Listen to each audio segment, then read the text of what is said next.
Meu amado irmão, minha amada irmã, eu sou o Padre Márcio, da paróquia Nossa Senhora do Rosário, aqui na cidade de Campos dos Goytacazes, norte do estado do Rio, diocese do mesmo nome, diocese de Campos, e atualmente eu estou responsável pela pastoral afro-brasileira. Muita gente pergunta qual é a necessidade de uma pastoral afro, qual é a necessidade de uma pastoral voltada para a negritude, voltada para a questão racial. Primeiro, a pastoral afro não se trata de um gueto, não se trata de impormos uma noção de separatismo entre a brasilidade. Somos todos brasileiros, negros, brancos, índios, imigrantes, orientais, enfim, todos somos brasileiros. Todos temos o mesmo sangue verde e amarelo. No entanto, ao longo da história, a raça negra foi vítima da maior injustiça que se pode impor a um ser humano, que é a injustiça da escravidão. A escravidão é a pior forma, é a forma mais radical de negação da dignidade humana. Para que você tenha uma ideia, principalmente você jovem, o escravo não era considerado pessoa, o escravo era considerado coisa, objeto. Ao escravo não era dado o direito de usar sapatos, calçados. O escravo tinha que andar descalço. E era imposto ao escravo, eram impostas as piores formas de tortura. Então, o tronco e outras formas horríveis de tortura, privação de alimentos, privação total de liberdade. Muita gente nova pergunta às vezes como que era possível pessoas que se diziam cristãs imporem tal sofrimento a um ser humano, a um semelhante, simplesmente porque o escravo era odiado. O escravo, a relação entre senhor e escravo era uma relação de ódio. O senhor odiava o escravo. Era uma coisa odiada, objeta, que tinha que ser tratada da pior forma possível, explorada da pior forma possível, para que permanecesse numa condição de total submissão e obediência. Aqui na nossa região da Diocese de Campos, a própria cidade de Campos, sempre tivemos uma cultura agroaçucareira. A cultura do açúcar sempre foi muito forte aqui na região. E, portanto, a escravidão aqui, ela demorou a acabar. Ela não acabou no dia 13 de maio de 1888.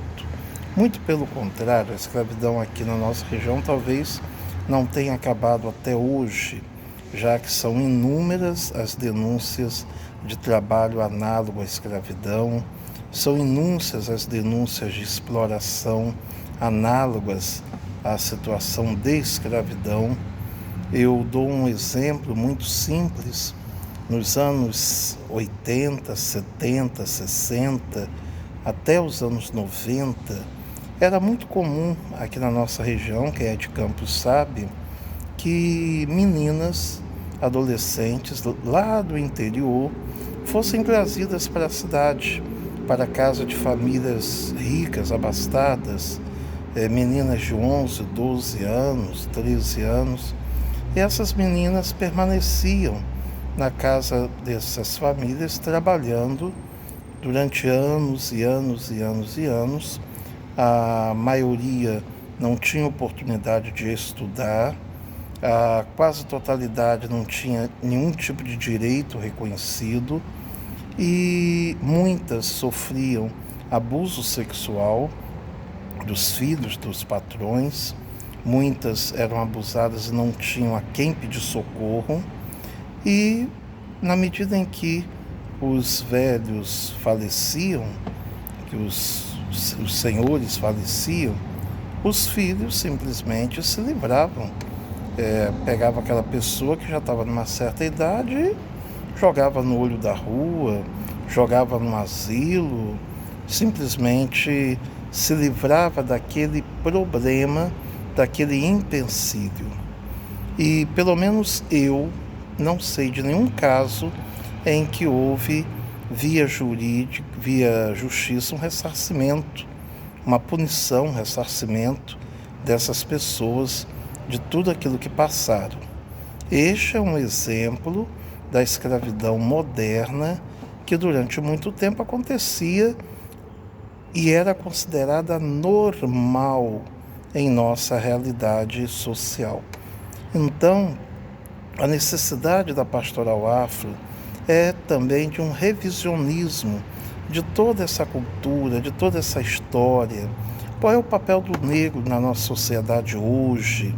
A questão do racismo estrutural que nós vamos discutir, estamos discutindo. Por que é tão difícil você ver um juiz de direito negro? Por que é tão difícil você ter um médico negro? Nós tivemos aqui em Campos, até onde eu sei, o primeiro médico negro foi o nosso querido doutor Euclides, falecido há alguns meses, né? No ano passado, acredito. Por que é tão difícil você ver um oficial, um general, um almirante, um brigadeiro do ar negro? Por que você não vê negros em certas posições?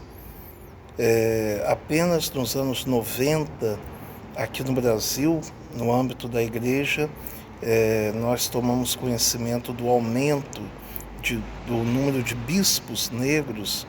Nós só tínhamos o Dom José Maria Pires, depois apareceu o Dom Gílio, no Rio Grande do Sul, e depois uma sequência de outros bispos afrodescendentes.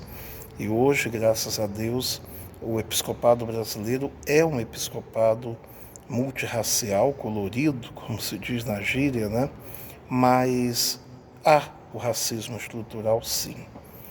A nossa pastoral não quer jogar negros contra brancos, não quer criar tensão racial,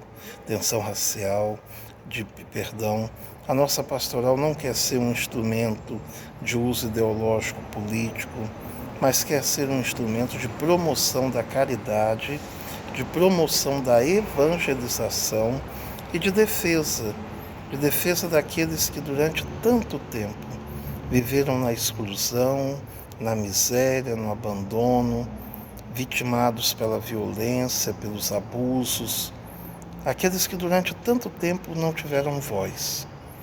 Hoje, por exemplo, estamos levantando nossa voz contra a infame violência que está sendo praticada contra os nossos irmãos das religiões de matriz africana. Estamos levantando nossa voz contra esses ataques aos templos dos nossos irmãos candomblecistas, umbandistas. Ah, padre, mas eles não são cristãos. Mas para aí. Mas pelo fato de não pensarem como nós, será que alguém tem o direito de destruir os seus templos, de atacar, de expulsar das comunidades? Aquilo que estão fazendo com os terreiros do candomblé, amanhã poderão fazer com as nossas igrejas. Aliás, já estão fazendo, que o número de capelas que estão sendo atacadas, arrombadas em nossa diocese aumentou vertiginosamente. Então, estamos sim solidários com os nossos irmãos candomblecistas, com os nossos irmãos do umbandismo, com os nossos irmãos das religiões de matriz africana, no direito à liberdade religiosa. Então, a liberdade religiosa é sagrada e a nossa pastoral afro-brasileira tem como uma das suas bandeiras a defesa da liberdade religiosa. Quem se diz cristão, quem anda falando o nome de Jesus toda hora, quem coloca uma Bíblia debaixo do braço e prega o ódio, a violência e prega a destruição do outro, não está vivendo o cristianismo. Esse cristianismo é um cristianismo, infelizmente, deturpado, é um cristianismo ideologizado que não reflete a bondade, o amor do coração do nosso Deus. Me pediram para falar um pouco sobre o papel da pastoral, o papel da igreja nesse período, nesses tempos estranhos nos quais estamos vivendo. E a nossa pastoral quer ser isso, um olhar de caridade, de amor, um olhar de evangelização para aqueles e aquelas que, infelizmente, não tiveram, muitas vezes, o reconhecimento que mereciam por terem ajudado a construir esse país.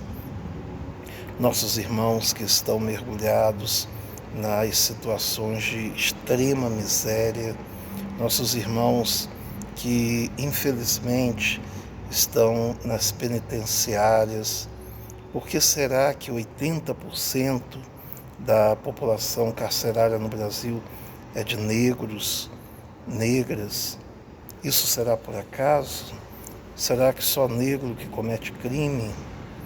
Por que será que o negro não tem espaço em certos espaços, até de mídia? Por isso mesmo, meu irmão, minha irmã, colabore com a Pastoral Afro. Na sua paróquia, proponha ao seu pároco a criação de uma comissão da Pastoral Afro para que possamos juntos lutarmos por um mundo mais justo, mais igual, por uma igreja que seja verdadeiramente profética em relação a tudo isso que estamos a enfrentar. Que o Senhor abençoe a você e a sua família, que o Senhor abençoe a sua comunidade, a sua vida, em nome do Pai, e do Filho, e do Espírito Santo. Amém.